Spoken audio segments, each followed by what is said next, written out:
picking, I want to talk about the mechanics of picking, how to hold the pick, how to move it, angles, that kind of stuff. I hope it will help you get the sound that you want out of your picking.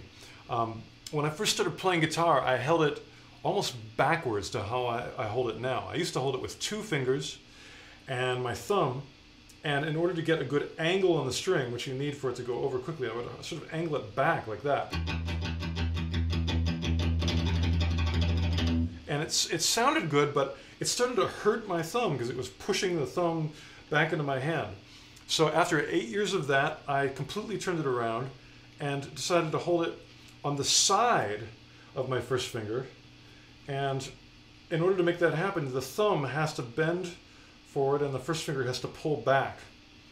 And you can see how if my finger continues to pull back, the thumb angles more and more. So really, where this first finger is controls the angle of the thumb. And all that matters because it changes the sound of the string and that kind of cello-y, brushy kind of sound. And that's what I like. I like that kind of cello-y, swoosh, swoosh, swoosh kind of sound. If it's too parallel with the string, that disappears. You can hear it. But as I angle it, you begin to get that nice little brushy, scratchy sound.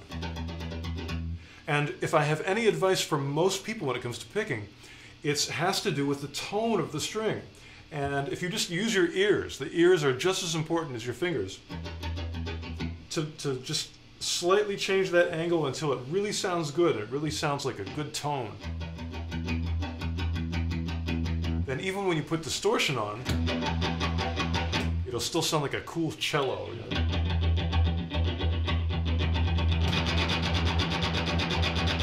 Obviously I'm not picking hard, but with a lot of distortion, if you pick hard, it just gets messy. And we want this to be nice and clean and controlled. The next thing is to be able to control your accents.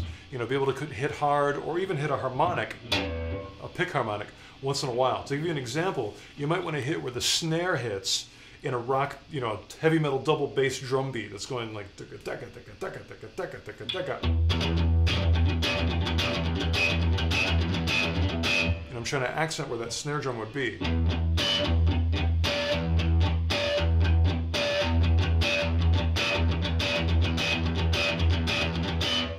Now the motions that make that happen are really small, and I can try to explain them, but I think the best thing I can say is to use your ears and just to move that pick back and forth a little bit using your first finger and the angle of your thumb to make sure that the sound is good. And then I'm using a little bigger motion to get that nice pick harmonic. You can try other strings.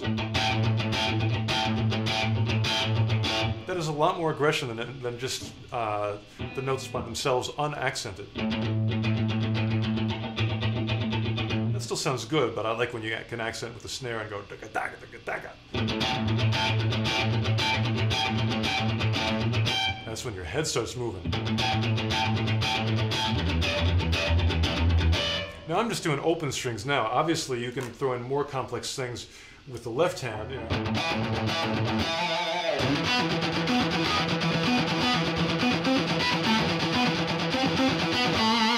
It's all alternate picking. And I really do prefer alternate picking for faster things to any other kind.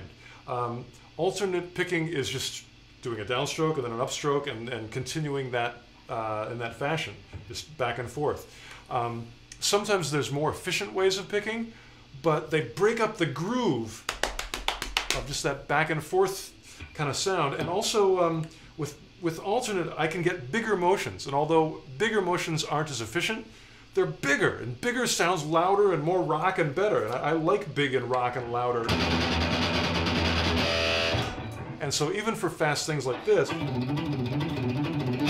I like alternate picking. Let me slow that down real quick because it's a really good picking exercise if you haven't worked on a lot of this before.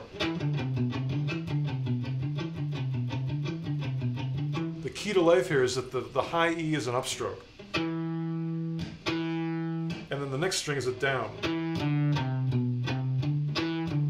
And every time you come down to hit that high E, it's going to be an up. Up, up, up. And again, as you do this, of course you want to be able to make it faster, but also really listen to what the tone of the strings are doing. You can listen as I slightly change the angle to how the sound changes.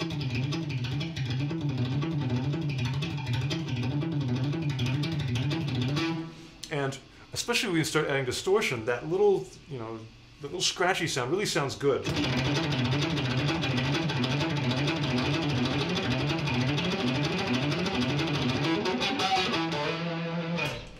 Also, please,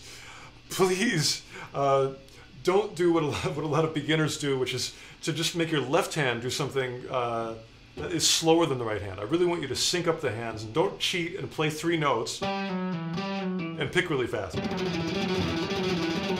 It sort of gets the effect, but personally I can't go there. I really want my 2 hands to lock up and be synchronized and be dead on accurate. To me, that's metal.